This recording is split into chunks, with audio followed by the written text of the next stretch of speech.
Hey everyone, welcome back to Daily Devotions. Pastor Steve here walking with you in God's Word. And we are in Judges chapter 4, and we get to see the next judge. We've walked through Othniel, we had Ehud, we've had such a little small section, one verse on Shamgar, it's kind of contemporary of Ehud. And then as we go forth, we get to see Deborah, who's going to take some time. Deborah is one of those major judges, as it's going to say here in Judges chapter 4, and I don't want you to get thrown off there as she is leading Israel. We get to understand that word of being able to say judging Israel, but actually the judge that we kind of resonate with. Judge, not as in judges, a messenger of God, although that's the case for Deborah as well, but a judge in the fact that people are bringing their disputes to her, leading them in a way of reconciliation, leading them in the way of law, a judge. And so as she's leading, as she's judging for Israel, her wisdom is seen, is actually used by God in the way of advancing against, once again, the armies, the nations, the people that were not eradicated early on by Israel, and that had ramifications because we get to see those two words again in Judges chapter 4. Once again. You're going to hear this over and over and over again, part of the cycle. I won't go through the cycle again, but being able to cycle of Judges. Once again, they were away from the Lord, distant from the Lord, did evil in the eyes of the Lord. Once again. Judges chapter 4, we get to learn about Deborah. After Ehud died, the Israelites once again did evil in the eyes of the Lord. So the Lord sold them into the hands of Jabin, a king of Canaan, who reigned in Hazor. The commander of his army was Sisera, who lived in Harosheth Hagoyim, because he had 900 iron chariots and had cruelly oppressed the Israelites for 20 years. They cried out to the Lord for help. Deborah, a prophetess, the wife of Lapidoth, was judging Israel at that time.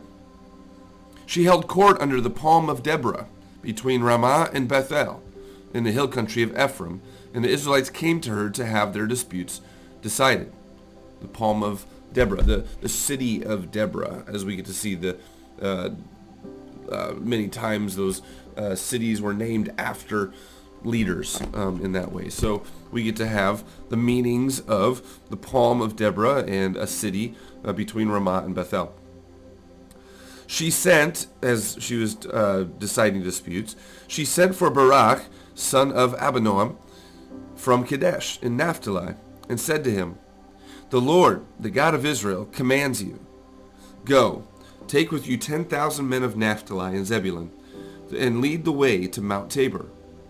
I will lure Sisera, the commander of Jabin's army, with his chariots and his troops to the Kishon River, and give him into your hands."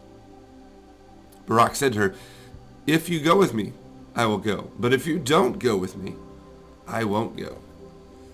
"Very well," Deborah said, "I will go with you. But because of the way you are going about this, the honor will not be yours, for the Lord will hand Sisera over to a woman."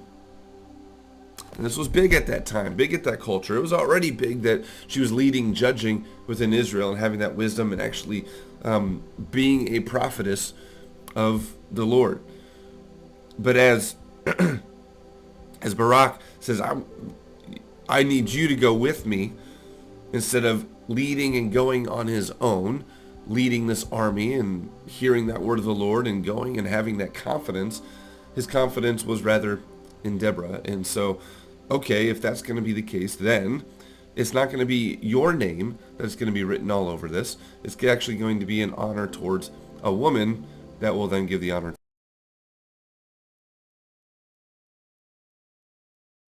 About this, the honor will not be yours, for the Lord will hand Sisera over to a woman. So Deborah went with Barak to Kadesh, where he summoned Zebulun and Naphtali. 10,000 men followed him, and Deborah also went with him.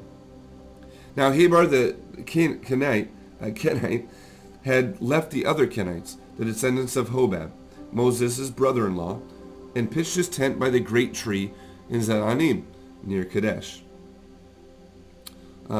Somewhat of a detour here. I'm saying, why do we need to know about Habar the Kenite? Well, it'll help you in the narrative going forward. It says, when they told Sisera that Barak, son of Abinam, had gone to Mount Tabor, Sisera gathered together his 900 iron chariots and all the men with him, from Harosheth Hagoim to the Kishon River.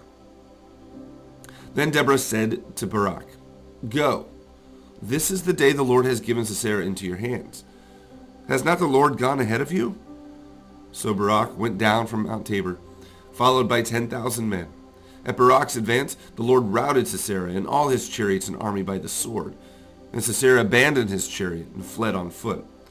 But Barak pursued the chariots and army as far as Harosheth Hagoim. All the troops of Sisera fell by the sword. Not a man was left. Sisera, however, fled on foot to the tent of Jael, the wife of Habar the Kenite, because there were friendly relations between Jabin king of Hazor and the clan of Habar the Kenite. Jael went out to meet Sisera and said to him, "Come, my lord, come right in. Don't be afraid." So he entered her tent, and she put a covering over him. "I'm thirsty," he said. "Please give me some water." And she opened up a skin of milk, gave him a drink, and covered him up. "Stand in the doorway of the tent," he told her. "If someone comes by and asks you, 'Is anyone here?' say no." But Jael, Habar's wife, picked up a tent peg and a hammer and went quietly to him while he lay fast asleep, exhausted. She drove the peg through his temple into the ground, and he died. Barak came by in pursuit of Sisera, and Jael went out to meet him. "Come," she said, "I will show you the man you're looking for." So he went in with her, and there lay Sisera with the tent peg through his temple, dead. On that day God subdued Jabin, the Canaanite king, before the Israelites, and the hand of the Israelites grew stronger and stronger against Jabin, the Canaanite king, until they